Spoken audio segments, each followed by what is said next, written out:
오셨습니다. 오늘 또 예배 자리에 오신 여러분들을 진심으로 환영하고 축복합니다. 우리 하나님은 우리의 피난처시요 힘이시기 때문에 환난 중에 만날 큰 도움이라고 성경 분명히 우리에게 말씀하고 있습니다. 오늘 예배 가운데 우리의 힘이 되시고 우리 피난처 되시는 우리 주님을 꼭 만나시고 주님이 주시는 힘과 위로를 얻는 복되고 귀한 예배가 되기를 주님의 이름으로 축복합니다. 우리 서로 인사하도록 하겠습니다. 하나님께서 여러분과 함께 하시기를 원합니다. 하나님께서 당신에게 복 주시기를 원합니다. 아멘. 이제 다 함께 일어나셔서 사랑하는 주님 앞에 사도신경으로 우리의 신앙을 함께 고백하겠습니다. 나는 전능하신 아버지 하나님 천지의 창조주를 믿습니다. 나는 그의 유일하신 아들 우리 주 예수 그리스도를 믿습니다. 그는 성령으로 잉태되어 동정녀 마리아에게서 나시고 본디오 빌라도에게 고난을 받아 십자가에 못 박혀 죽으시고 장사된 지 사흘 만에 죽은 자 가운데서 다시 살아나셨으며 하늘에 오르시어 전능하신 아버지 하나님 우편에 앉아 계시다가 거기로부터 살아있는 자와 죽은 자를 심판하러 오십니다. 나는 성령을 믿으며 거룩한 공교회와 성도의 교제와 죄를 용서받는 것과 몸의 부활과 영생을 믿습니다. 아멘.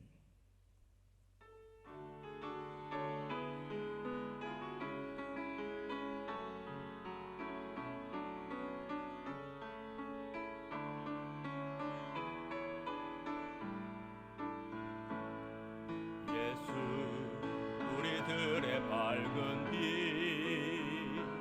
은혜와 긍휼을 베푸시는 주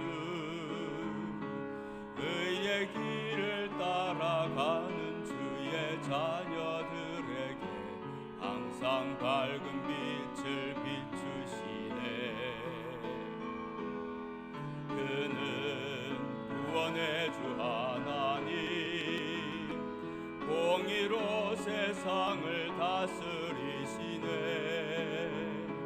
주를 경외하는 자들에게 부어주시는 놀라운 주님의 영광. 하늘에서 찬란하게 빛나는 주의 영광 이 땅에 오셨네. 어둠을 밝히고 새 생명 주시네. 영원히 빛나는 나의 예수님 높이 영광과 찬양 받으실 그 이름 경배합니다. 슬픔을 거두고 내게 자유 주시네. 기쁨의 노래를 영원한 나의 빈 예수께 하늘에서 찬란하게 하늘에서 찬란하게 빛나는 주의 영광 이 땅에 오셨네. 어둠을 밝히고 새 생명 주시네. 영원히 빛나는 나의 예수님 높이 영광과 찬양 받으실 그 이름 경배합니다. 슬픔을 거두고 내게 자유 주시네. 기쁨의 노래를 영원한 나의 빈 예수께. 우리 하나님께 영광과 박수 올려드리겠습니다. 할렐루야. 아멘. 아멘.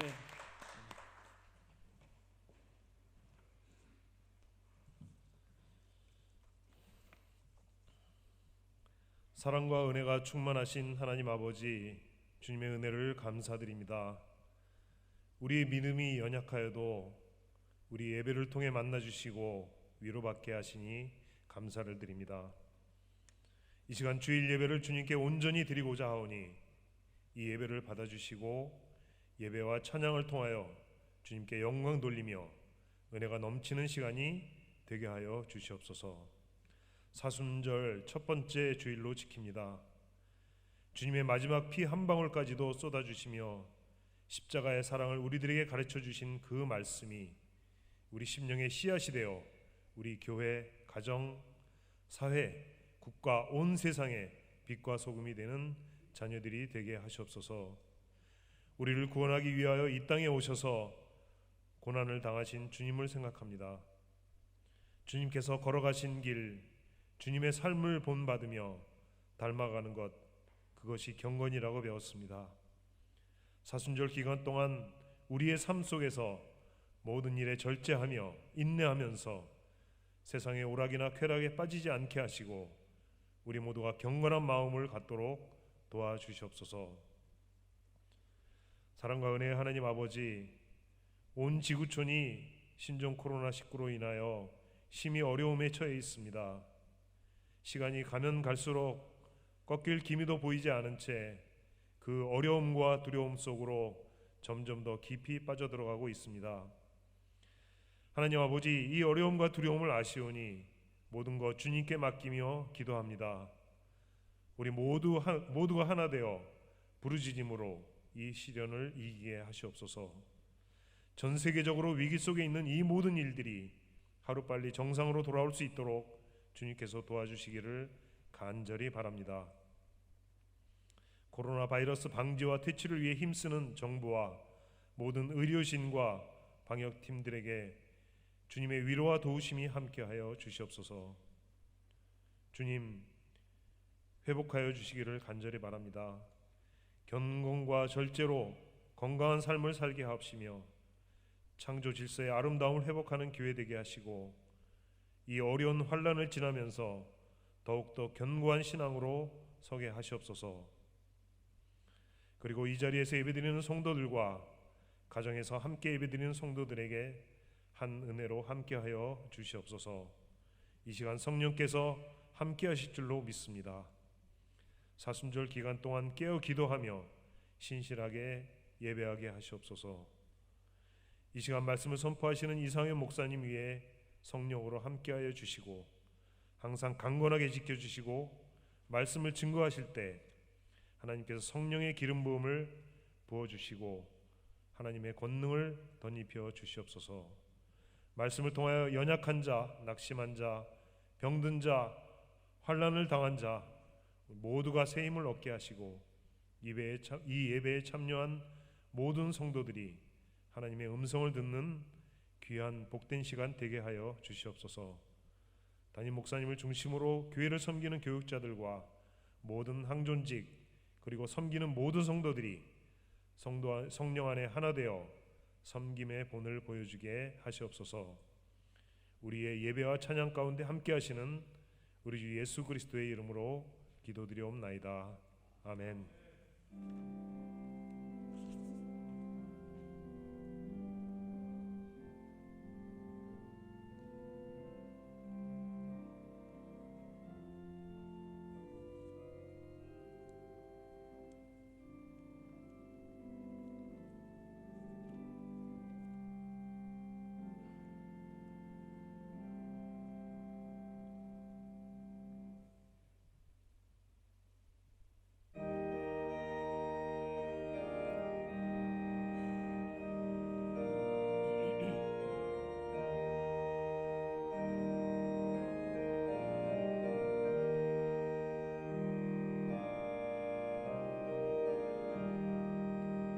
내 주의 보혈은 정하고 정하다. 내 죄를 정케 하신 주 날 오라 하신다. 내가 주께로 지금 가오니 십자가의 보혈로 날 씻어 주소서. 약하고 주해도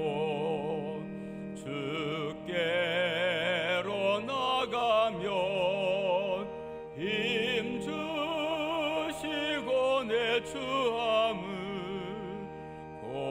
고시서 주시네. 내가 주께로 지금 가오니 십자가의 보혈로 날 씻어 주소서. 나로라 하심은 온전한 믿음과 또 사랑함과 평안함 다 주려 함이라. 내가 주께로 지금 가오니 십자가의 보혈로 날 씻어 주소서. 큰 죄인 복받아 살기를 얻었네. 한없이 넓고 큰 은혜 베풀어 주소서. 내가 주께로 지금 가오니 십자가의 보혈로 날 씻어 주소서. 그 피가 맘속에 큰 증거 됩니다. 내 기도 소리 들으사 다 허락하소서. 내가 주께로 지금 가오니 십자가의 보혈로 날 씻어 주소서.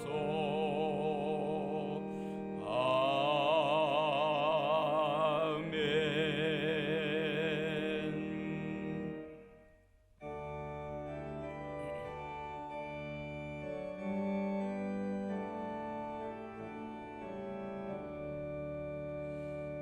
내게 있는 모든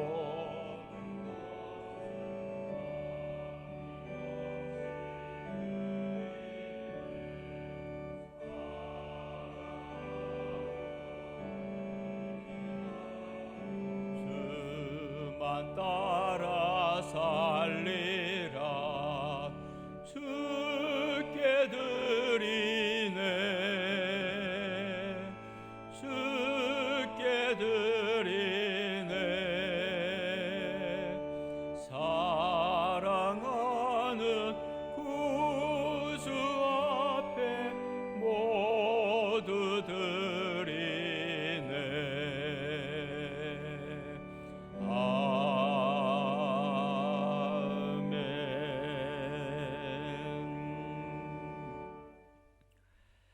하나님께서 우리를 사랑하여 주셔서 예수 그리스도의 그 보혈로 우리를 정결케 하여 주시고 구원의 반열에 서게 하여 주시고 우리 주님의 그 십자가 사랑으로 지난 한 주간도 살게 하신 것을 진심으로 감사를 드립니다. 언제나 우리의 삶은 주님께로 더욱더 가까이 나아가기를 원하지만 현실은 그렇지 못하여서 우리의 마음과 생각이 자꾸 주님에게서 멀어지고 주님의 뜻과 다르게 살아갈 때가 얼마나 많은지 모릅니다. 하나님, 그러나 그럼에도 불구하고 하나님은 우리를 사랑하여 주시고 지난 한 주간도 지켜주시고 인도하여 주시고 우리에게 복을 내려주신 것을 진심으로 감사를 드립니다. 하나님께서 허락하여 주신 그 은혜에 감사하며 이 예물을 주님 앞에 올려드립니다. 주님 기쁘게 받아주시고 하나님 나라를 위해서 아름다고 귀중하게 쓰여지게 하여 주옵소서. 바친 손길들을 기억하여 주시옵소서. 그 삶 가운데 하나님의 한량없으신 은총을 베풀어 주시고 그 삶이 늘 강건할 수 있도록 도와주시고 세상에서 믿음으로 살아갈 때에 승리할 수 있도록 주께서 도와주시옵소서. 더 크고 놀라운 일들로 하나님께서 채우시며 간절한 기도의 소원들도 주께서 꼭 들으시고 응답하여 주옵소서. 그래서 우리에게 허락하신 은혜가 차고 넘쳐서 더 많은 기쁨과 감사로 하나님 앞에 영광 올려드리는 우리의 삶이 되게 역사하여 주시옵소서. 감사를 드립니다. 예수님의 이름으로 기도하옵나이다. 아멘.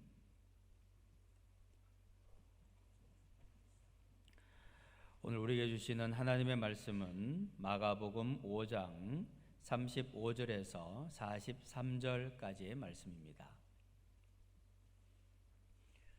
마가복음 5장 35절에서 43절까지의 말씀은 신약성경 62면에 있습니다. 마가복음 5장 35절에서 43절까지의 말씀을 한 절씩 교독해서 봉독하도록 하겠습니다. 아직 예수께서 말씀하실 때에 회당장의 집에서 사람들이 와서 회당장에게 이르되 당신의 딸이 죽었나이다. 어찌하여 선생을 더 괴롭게 하나이까? 예수께서 그 하는 말을 곁에서 들으시고 회당장에게 이르시되 두려워하지 말고 믿기만 하라 하시고 베드로와 야고보와 야고보의 형제 요한 외에 아무도 따라옴을 허락하지 아니하시고 회당장의 집에 함께 가사 떠드는 것과 사람들이 울며 심히 통곡함을 보시고 들어가서 그들에게 이르시되 너희가 어찌하여 떠들며 우느냐? 이 아이가 죽은 것이 아니라 잔다 하시니 그들이 비웃더라. 예수께서 그들을 다 은혜 보내신 후에 아이의 부모와 또 자기와 함께한 자들을 데리시고 아이 있는 곳에 들어가사 그 아이의 손을 잡고 이르시되 달리다굼 하시니 번역하면 곧 내가 내게 말하노니 소녀야 일어나라 하심이라. 소녀가 곧 일어나서 걸으니 나이가 12살이라. 사람들이 곧 크게 놀라거들. 함께 읽습니다. 예수께서 이 일을 아무도 알지 못하게 하라고 그들을 많이 경계하시고 이에 소녀에게 먹을 것을 주라 하시니라. 아멘.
주의 능력으로 강하게 되리 그 약함 가지도 빛나게 되리 주의 능력으로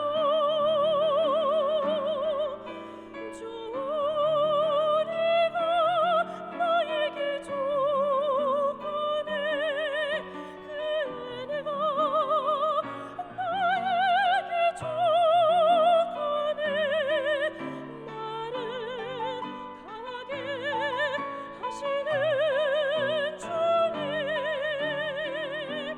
찬양합니다. 나를 강하게 하시는 주님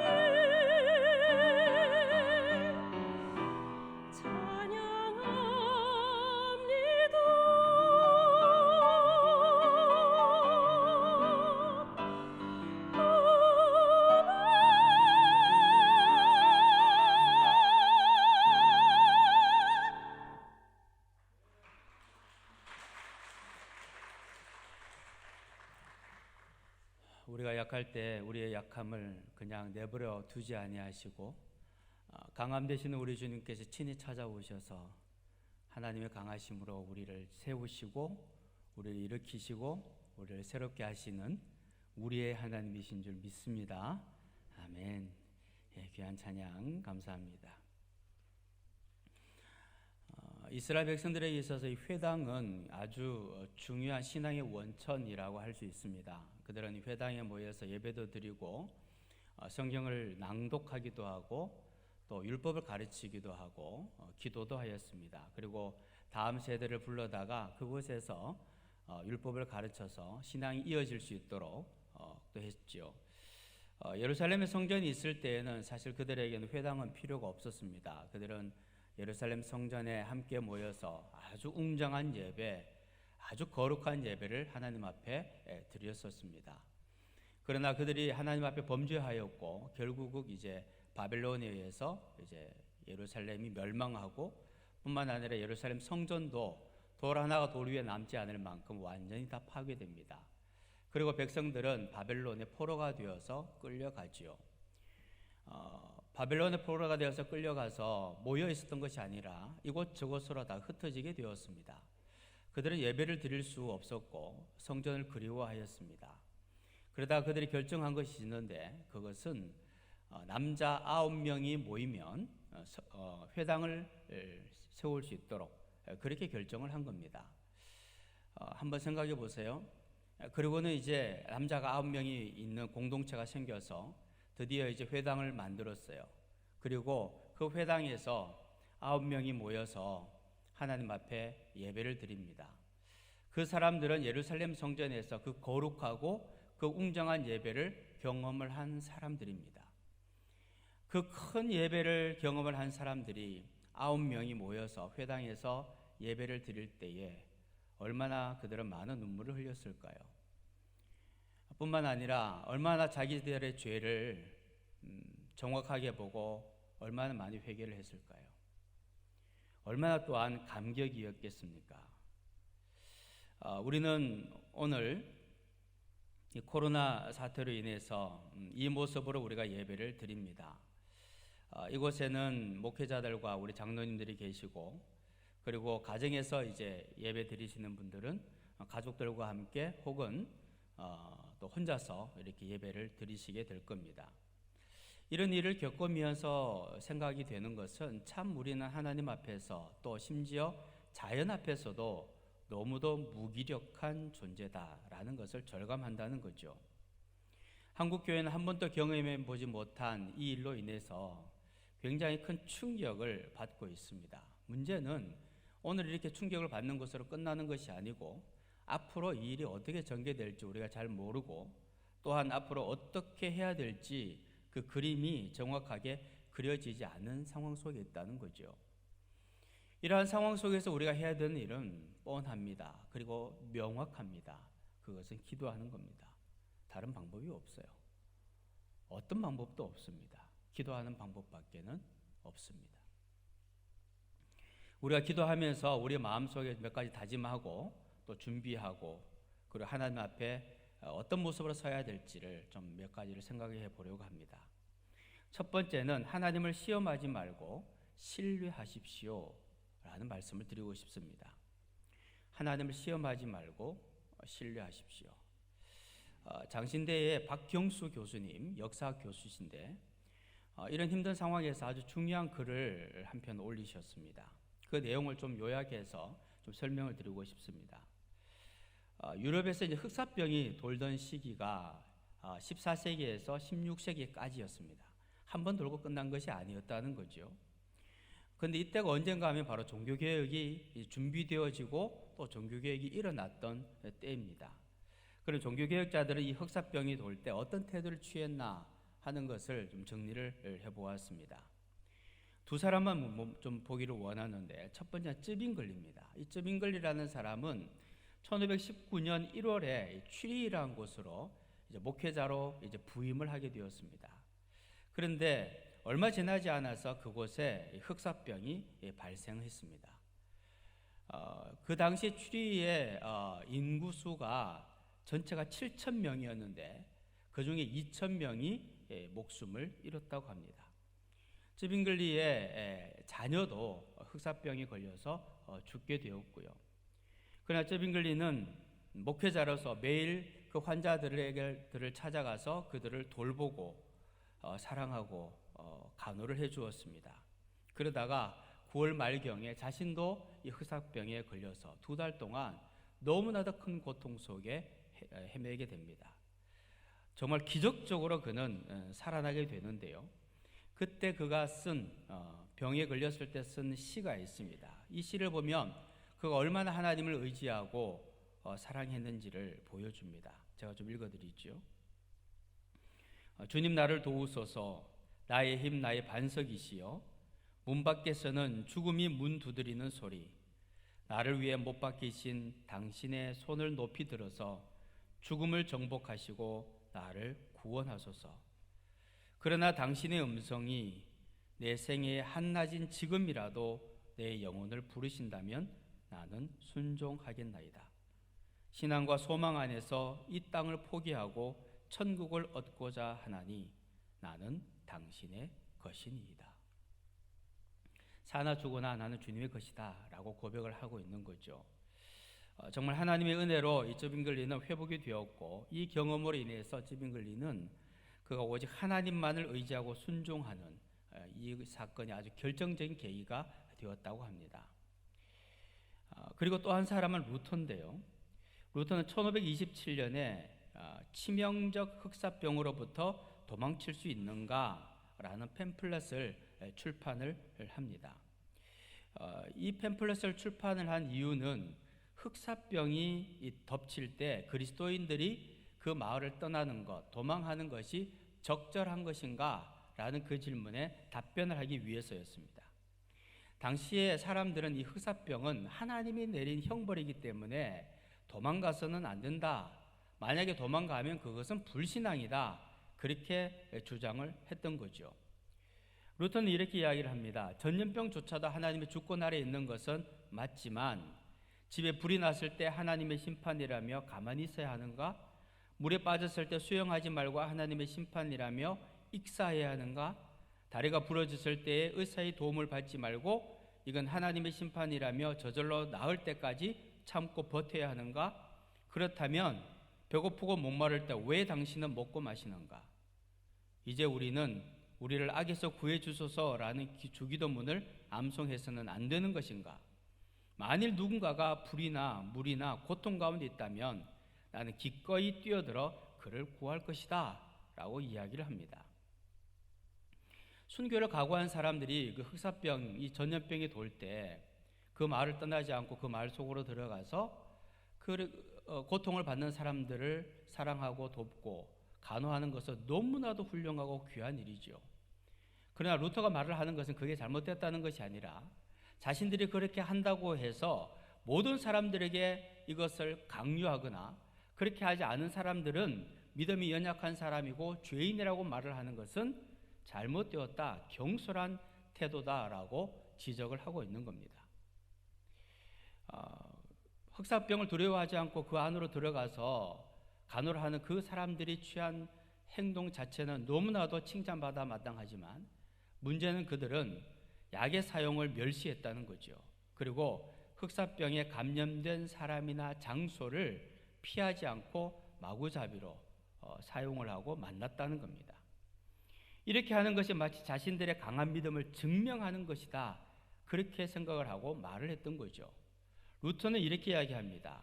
그것은 하나님을 신뢰하는 것이 아니라 하나님을 시험하는 것이다.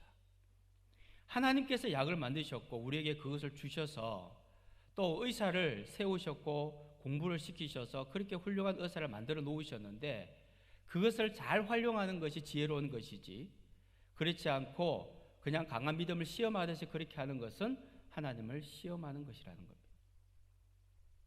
그리고 이렇게 이야기를 합니다. 약을 먹으라. 집과 마당과 거리를 소독하라. 사람과 장소를 피하라. 나는 하나님께서 자비를 베푸셔서 우리를 지켜달라고 간구할 것이다. 그리고 나는 소독하여 공기를 정화할 것이며 약을 조제하여 먹을 것이다. 나는 내가 꼭 가야 할 장소나 꼭 만나야 할 사람이 아니라면 피하여 나와 이웃 간의 감염을 예방할 것이다. 혹시라도 나의 무지와 태만으로 이웃이 죽임을 당하게 해서는 안 되기 때문이다. 만일 하나님이 나를 데려가기 원하신다면 나는 당연히 죽게 되겠지만 적어도 내가 내 자신의 죽음이나 이웃의 죽음에 책임져야 할 일은 없을 것이다. 그러나 만일 이웃이 나를 필요로 한다면 나는 누구든 어떤 곳이든 마다하지 않고 달려갈 것이다. 하나님을 시험하는 경우들이 우리에게 종종 있을 수 있다는 겁니다. 특별히 이런 일을 우리가 당할 때에 우리는 하나님을 시험하지 않고 하나님을 신뢰해야 한다는 거예요. 무분별하게 생각 없이 행동해서는 결코 안 되고 오히려 그리스도인들일수록 더욱더 신중하게 생각하고 행동해야 된다는 거죠. 그리고 하나님을 신뢰해야 된다는 겁니다. 다시 말하면 하나님께서 반드시 이 질병은 끝나게 하실 것이고 이 질병 가운데서 하나님은 우리를 지키실 것이고 하나님이 혹시라도 내 생명을 데려가신다고 해도 나는 기뻐하며 하나님 앞에 순종할 것이고, 그리고 이 모든 일들을 통하여서 하나님은 분명히 합력하여 선을 이루실 것이다, 그것을 믿는 것, 그것이 바로 하나님을 신뢰하는 것이라는 겁니다. 그리고 하나님을 신뢰하면서 우리는 우리가 해야 될 일을 하는 거죠. 하나님 앞에서 착하고 충성된 종의 모습으로 설 수 있도록 내가 할 수 있는 일, 범위를 넘어서는 것이 아니라 그 범위 안에서 할 수 있는 일에 최선을 다하고 열심히 해서 믿음의 사람답게 살아가야 한다는 겁니다. 하나님을 시험하지 말고 하나님을 신뢰하라는 겁니다. 두 번째는 어디에서나 예배에 최선을 다하라는 겁니다. 지금 이렇게 우리가 예배당에 모여서 제대로 된 예배를 드리지 못하고 또 이렇게 예배당이 비어있는 이러한 상황을 보면서 우리도 지금 너무나도 마음이 아프고 인터넷으로 예배를 드리는 성도님들도 굉장히 마음이 아프실 겁니다. 저는 늘 목회자로서 예배를 강조하는 사람인데 이렇게 함께 모여서 예배를 드리지 못하도록 제가 글을 올렸고 성도님들이 이곳에 오지 못했습니다. 너무너무 마음이 아픕니다. 본래 교회의 정체성은 예배하는 공동체입니다. 교회가 세워진 목적은 하나님 앞에 예배하기 위해서 세워졌습니다. 일주일 동안 우리가 삶 속에서 정말 열심히 하나님의 말씀과 하나님의 뜻대로 최선을 다해 살고 그 기쁨과 그 감격을 가지고 이 자리에 주일날 함께 모여서 영광스럽게 예배드리고 정말 하나님 앞에 찬양을 폭발하듯이 그렇게 하나님 앞에 찬양을 올려드리고 우리 인생의 일주일의 하이라이트로 하나님 앞에 모여서 함께 예배를 드리는 이 시간이 이렇게 어려움을 당하고 있는 것은 너무나도 큰 아픔이고 슬픔이라고 할 수 있습니다. 그러나 우리가 꼭 기억해야 되는 것이 있어요. 그것이 뭔가 하면 지금 이 자리에 나오지 못하시고 각 가정에서 예배를 드리는 것이 교회의 예배의 단절을 시키는 것을 의미하는 것이 아니라는 것을 기억하셔야 된다는 겁니다. 장소의 일시적인 변경임을 이해하셔야 됩니다. 교회에 와서 예배 드리다가 코로나에 걸려서 죽으면 순교지 라고 생각하고 말하는 것은 어리석은 일입니다. 그것이야말로 하나님을 신뢰하는 것이 아니라 시험하는 일이 되는 거죠. 주일날 무조건 교회에서 예배 드리는 것, 이것을 중요시 여겨야 되지만, 그러나 이것 때문에 우리의 신앙이 잘못된 신앙, 외식적인 신앙이 되어서는 안 된다는 겁니다. 일제강점기 때 한국 교회는 신사참배를 받아들였죠.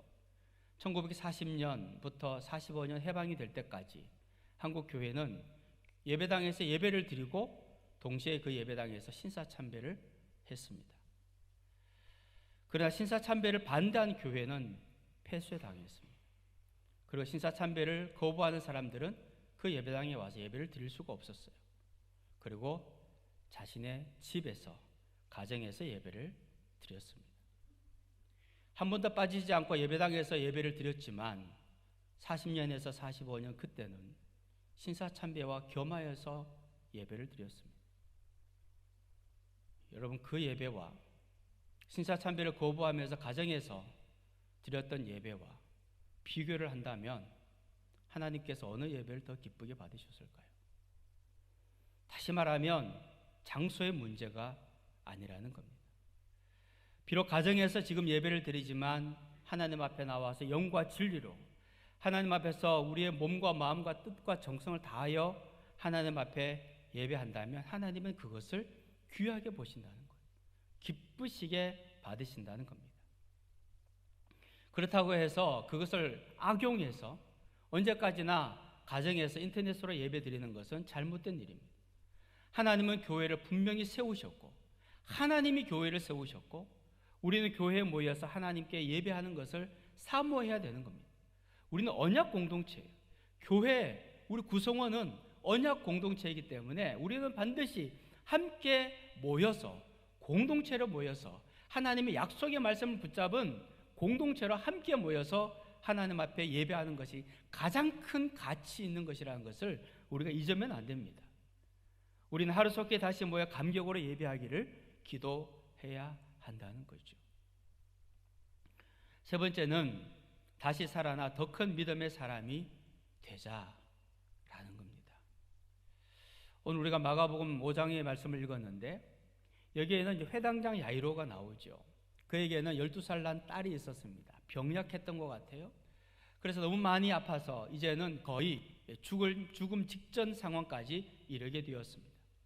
그 모습을 보고 야이로는 유대인이고 회당장이지만 그러나 예수님이 오셨다는 그 소식을 듣고 예수님께 달려나가서 그의 발 앞에 엎드리게 됩니다.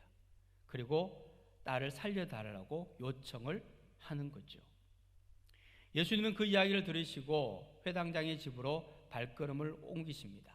그런데 가시는 도중에 12해 동안 혈루증으로 앓는 한 여인을 만나게 되면서 시간을 지체하게 됩니다. 그 여인은 강한 믿음의 여인이어서 예수님의 옷에 손만 대어도 내 병이 나을 것이다, 그렇게 믿는 여인이었고 실제로 그 여인은 예수님 뒤로 가서 예수님의 옷자락을 만집니다. 그녀의 병은 완전히 깨끗하게 낫게 되었죠. 예수님은 그 여인을 칭찬합니다. 이렇게 말씀하십니다. 내 믿음이 너를 구원하였도다. 여러분, 이것은 그 믿음을 칭찬할 때 최고의 칭찬입니다. 그녀는 큰 믿음을 가지고 있었고 예수님에게 큰 칭찬을 받았습니다. 그런데 사실 이 여인에 비하면 야이로는 거의 믿음이 없는 사람이라고 할 수 있습니다. 야이로가 비록 회당장으로서 유대인으로서 예수님의 발 앞에 엎드려서 예수님에게 도와달라고 간청을 하긴 했지만 여러분, 그것은 예수님을 메시아로 인정해서가 아닌 거죠. 여러분, 지금 내 딸이 죽음 직전에 있는데, 딸이 죽어가고 있는데 유대인이면 뭐하고 회당장이면 뭐하겠습니까? 그게 뭐가 필요하겠어요? 일단 내 딸을 살리고 봐야 된다는 그 간절한 마음 때문에 야이로는 예수님에게 엎드렸던 겁니다. 그의 믿음 없음은 23절을 통해서도 확인할 수 있습니다. 간곡히 구하여 이르되 어린 내 딸이 죽게 되었사오니 오셔서 그 위에 손을 얹으사 그로 구원을 받아 살게 하소서. 지금 야이로는요, 예수님에게 딸을 낫게 하는 방법을 예수님에게 지금 설명하고 있습니다. 오셔서, 오시라는 겁니다. 그 위에 손을 얹으시고 그리고 구원받게 하시고 살게 해 주십시오. 여러분, 예수님이 안 가실 수도 있죠. 늦게 가실 수도 있습니다. 손을 안 얹을 수도 있어요. 그리고 말씀으로만 낫게 하실 수도 있는 겁니다. 어떤 의미에서는요, 낫게 하지 않으실 수도 있는 거죠. 딸에 대한 안타까움 때문에 야이로가 이렇게 말을 하는 것은 이해하지만 결국 그는 믿음이 없는 사람이었고 오직 지금 당장 필요한 것은 예수님의 능력만, 딸을 낫게 하는 예수님의 능력만 필요한 상황이었던 겁니다. 그런데 사실 이것이 우리의 모습 아닙니까? 지금 우리가 신앙생활을 하고 때론 하나님 앞에 기도도 하고 찬양도 하지만 정말 하나님을 사랑하고 하나님께서 나의 하나님이시기 때문에, 예수님이 나의 구세주이기 때문에 그렇게 한다기보다는 내 삶의 문제가 너무나도 급해서, 내 자녀의 문제가 너무 간절하기 때문에, 내 병이 하루속히 나아야 되기 때문에 우리가 주님 앞에 엎드리는 것은 아닌가 하는 겁니다. 우리는 모든 것을 결정해 놓고 주님의 뜻을 기다리는 것이 아니라, 주님, 이 문제는 이런 식으로 이렇게 해결이 되어야 됩니다라고 방법까지도 우리는 주님께 다 말씀을 드리죠. 그리고 반드시 그렇게 되어야 한다고 우리 주님께 요청하는 것이 우리의 모습입니다. 예수님께서 야이로의 딸을 살려주신 것은요, 결국 야이로의 믿음 때문이 아니었다는 거예요. 그냥 그 야이로의 믿음은 별로 형편없지만 그러나 그 야이로를 불쌍히 여기시고 그리고 그 딸을 불쌍히 여기셔서 주님의 은혜로 그 딸을 살려주셨다는 사실입니다. 혈루증 앓는 여인으로 인해서 시간이 잠깐 지체되는 사이에 야이로의 딸은 죽고 맙니다. 사람들이 와서 그 소식을 알려주면서 이제는 그만 포기하시라고 야이로에게 권면을 합니다. 아마 야이로도 이제는 끝났구나 그런 생각을 했을 겁니다. 그런데 예수님의 말씀은 전혀 달랐습니다. 36절을 보면 예수께서 그 하는 말을 곁에서 들으시고 회당장에게 이르시되 두려워하지 말고 믿기만 하라, 그렇게 요청을 하셨습니다. 여러분, 믿음 없는 야이로에게 예수님은 또다시 믿음을 요청을 하고 계신다는 겁니다. 아이가 아플 때는 어느 정도의 믿음을 가지면 되겠어요? 아이가 나을 것이라는 믿음을 가지면 되겠죠. 그런데 지금 아이가 죽어버렸잖아요. 그러면 지금은 어떤 믿음을 가져야 됩니까? 아이가 살아날 것이라는, 죽은 아이가 살아날 것이라는 그 믿음을 가져야 되는 것 아닙니까? 아니, 아이가 나을 것이라는 그 믿음도 제대로 안 갖춘 야이로인데 어떻게 아이가 살아날 것이라는 그 믿음을 기대할 수 있겠어요? 그건 불가능한 일입니다. 믿음 없는 야이로에게 예수님께서 왜 이런 요청을 하셨을까? 지금 믿음 없는 야이로가 할 수 있는 것은 아무것도 없는 거예요. 그냥 예수님이 이렇게 하라고 하시니까 그냥 한번 순종해 보는 겁니다. 예수님께서 그래도 집으로 가고자 하시니까 순종해서 집으로 안내를 하고 초대를 합니다. 집으로 들어가신 예수님은 아이가 죽은 것이 아니라 잔다, 그렇게 말씀을 하셨고, 그 이야기를 들은 주변에 있는 사람들이 예수님의 이야기를 듣고 예수님을 비웃지요.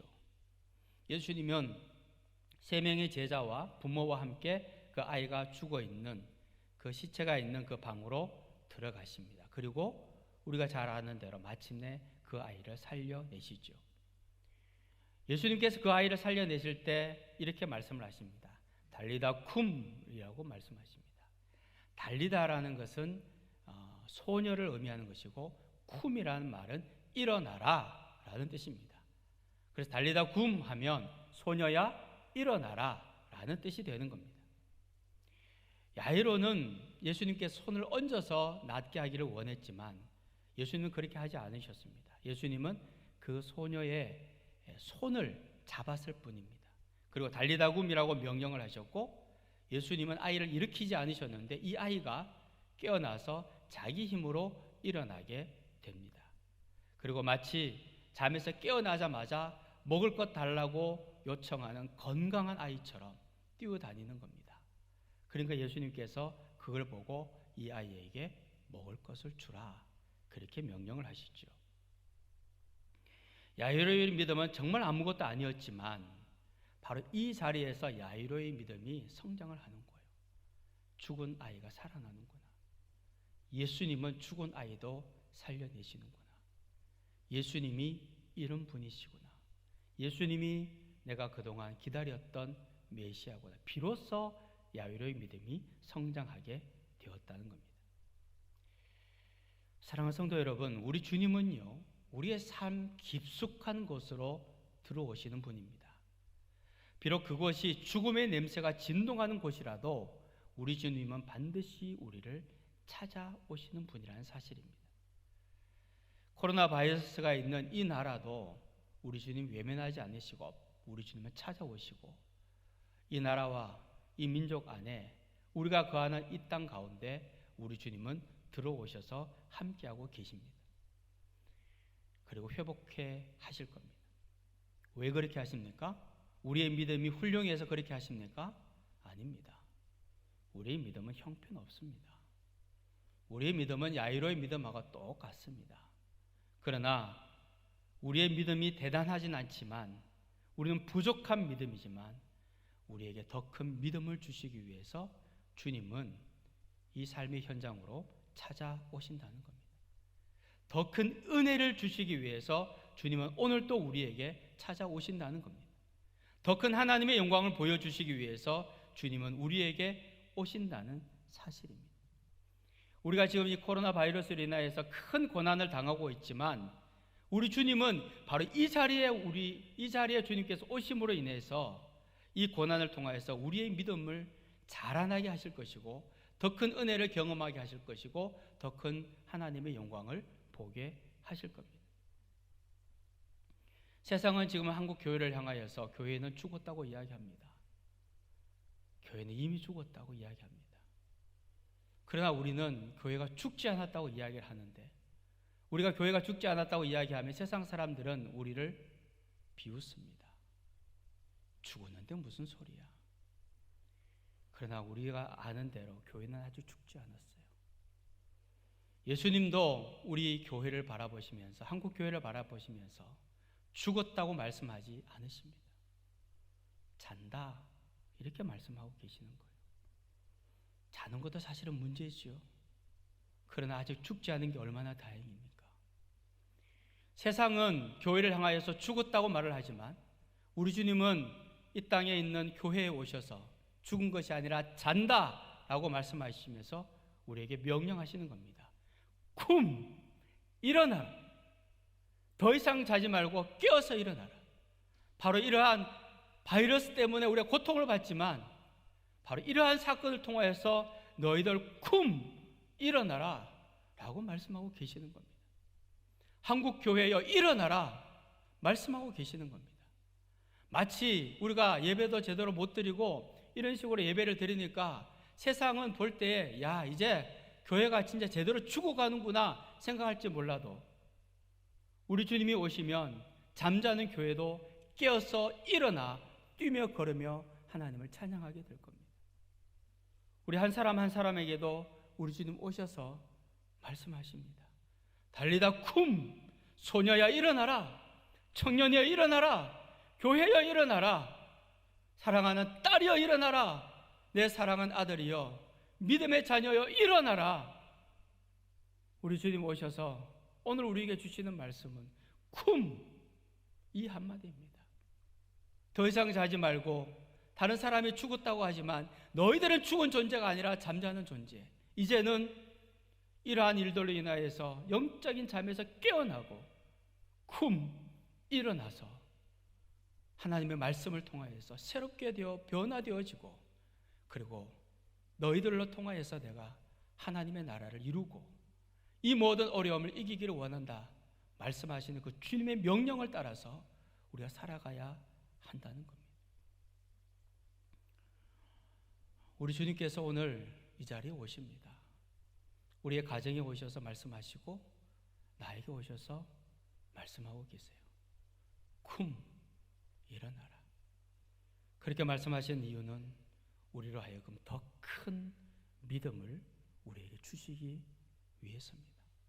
더 큰 믿음을 가지고 하나님 나라를 위해서 귀하고 아름답게 쓰임 받도록 우리를 오늘도 부르고 계시는 거죠.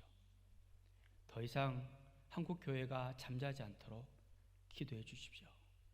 그리고 나 한 사람도 더 이상 영적으로 잠자지 아니하고 깨어서 일어나서 하나님의 영광을 위해서 귀하고 아름답게 쓰임 받기를 원합니다. 하나님은 우리를 깨우고 계시고 우리를 사용하기를 원하십니다. 우리가 깨어 있을 때, 그리고 우리가 주님 앞에 부름을 받고 쓰임 받을 때 이 나라도 새롭게 되어지고 이 코로나 바이러스도 물러갈 것이고 한국 교회는 살아날 것이고 교회가 살면서 가정도 살고 그리고 이 나라 이민족도 살게 될 줄 믿습니다. 그 은혜가 우리 가운데 있기를 주님의 이름으로 축원합니다. 우리 함께 마음을 모아서 기도하기를 원합니다. 함께 기도할 때 하나님 도와달라고, 하나님 은혜를 베풀어 달라고 우리 기도합시다. 먼저 하나님을 시험하지 않고 하나님을 신뢰하는 삶이 되도록, 그리고 어디에서나 예배에 최선을 다하는 삶이 되도록, 그리고 더 나아가서 다시 살아나 더 큰 믿음의 사람이 되어서 하나님 교회도 살아나고 우리 가정도 살아나고 나도 살아나 우리 모두가 하나님 앞에 귀하게 쓰임받을 수 있게 달라고 간절한 마음으로 함께 불쌍히 여겨주셔서 일어나라 말씀하여 주실 때에, 깨어나라 말씀하여 주실 때에 더 이상 잠에 빠져서 헤매이지 아니하고 이제는 일어나 살게 하여 주시옵소서. 깨어 살게 하여 주시옵소서. 하나님 우리를 사용하기를 원하시고 우리를 통하여서 이 나라와 이 민족을 변화시키기를 원하시는 우리 주님, 세상은 우리를 향하여서, 교회를 향하여서 교회는 이미 죽었다고 이야기를 하지만 우리 주님은 죽은 것이 아니라 잔다고 말씀하여 주시고 우리에게 오늘 지금 오셔서 쿵 일어나라 명령하고 계시는데, 주님 이제는 잠에서 깨어나 일어나 하나님의 영광을 위하여 쓰임받는 큰 믿음의 사람들이 다 될 수 있도록 주여 역사하여 주시옵소서. 그리하여서 우리를 통하여 하나님 이루고자 하시는 그 모든 일들이 온전하게 이루어져 하나님께 영광이 되게 하여 주시옵소서. 하나님 아버지, 이렇게 힘들 때일수록 하나님을 시험하지 아니하고 하나님을 신뢰하며 살게 하여 주시고, 이럴 때일수록 더욱더 주님 앞에 나와 기쁨과 감사와 감격으로 예배하게 하여 주시옵소서. 더 나아가 세상은 교회를 향하여서 교회는 이제 죽었다고, 세상은 그리스도인들을 향하여서 그리스도인들도 이제는 다 죽은 거라고 이야기를 하지만 우리 주님은 죽은 것이 아니라 잔다고 말씀하시면서 오늘 이 시간 우리에게 다가오셔서 쿰 일어나라 말씀하여 주시는데, 하나님 이제는 더 이상 잠에 빠져 헤매지 않게 하여 주시고 깨어 일어나 하나님의 영광을 위해서 마음껏 사용되어지는 하나님의 일꾼들이 다 되게 역사하여 주시옵소서. 그리스도인들이 다시 살게 하여 주옵소서. 교회가 살아있음을 증명하게 하여 주시옵소서. 하나님 이렇게 힘들고 어려울 때 그리스도인들과 교회가 살아서 이 어려움들을 이겨낼 수 있도록 주여 우리를 마음껏 사용하여 주시옵소서. 그래서 교회가 살아있음을, 그리스도인이 살아있음을 이 세상에 증명하는 우리의 삶이 되게 역사하여 주시옵소서. 예수님의 이름으로 기도하옵나이다. 아멘. 우리 주님께서 일어나라 명령하실 때에 믿음으로 일어나서 하나님의 영광을 위해서 쓰임받는 우리 모두가 될 수 있기를 주님의 이름으로 축복합니다. 교회 소식을 말씀을 드립니다. 오늘의 사순절 첫 번째 주일입니다. 우리 지난주 수요일부터 사순절이 시작이 됐고 지난주 수요일은 제의 수요일이었습니다. 이번 주 사순절 첫 번째 주일인데 경건하게 사순절을 보낼 수 있기를 바랍니다. 그리고 코로나19가 더 있으심을 받으셨습니다. 최영필 아버님이시고 73살이십니다. 장례식장 이후에 장례식장이 마련되어 있습니다. 많이 위로해 주시고, 성경 구절을 놓고 싶었지만 성경 구절 대신에 헬렌 켈러 이야기도 넣어놨습니다. 세상은 고통으로 가득하지만 그것을 극복하는 사람들로도 가득하다. 그래서 교회 다니지 않는 분들도 편안하게 받아볼 수 있도록 일을 만들었는데 받으신 거 버리지 마시고 꼭 주변에 있는 사람들에게 좀 나누셔서 함께 좀 힘을 낼 수 있도록 협조해 주시면 고맙겠습니다. 네, 우리 서로 좀 인사하도록 하겠습니다. 이렇게 인사하죠. 더 큰 믿음의 사람이 되십시오. 인사하겠습니다. 더 큰 믿음의 사람이 되십시오. 예, 더 큰 믿음의 사람으로 쓰임 받기를 바랍니다. 우리 다 함께 일어나셔서 찬송가 428장 하나님 앞에 찬양하겠습니다.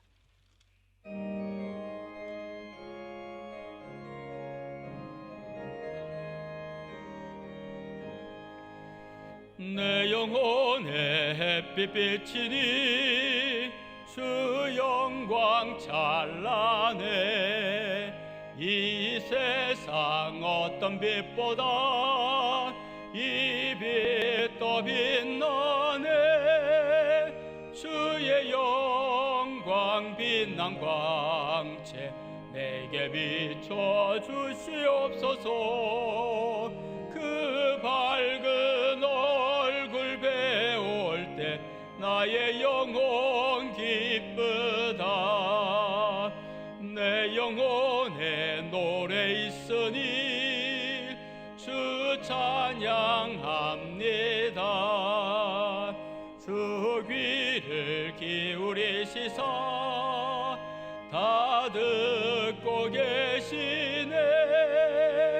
주의 영광 빛난 광채 내게 비춰 주시옵소서. 그 밝은 얼굴 배울 때 나의 영혼 기쁘다. 내 영혼의 봄날 되어서 주 함께 하실 때 그 평화 내게 깃들고 주 은혜 꽃피네.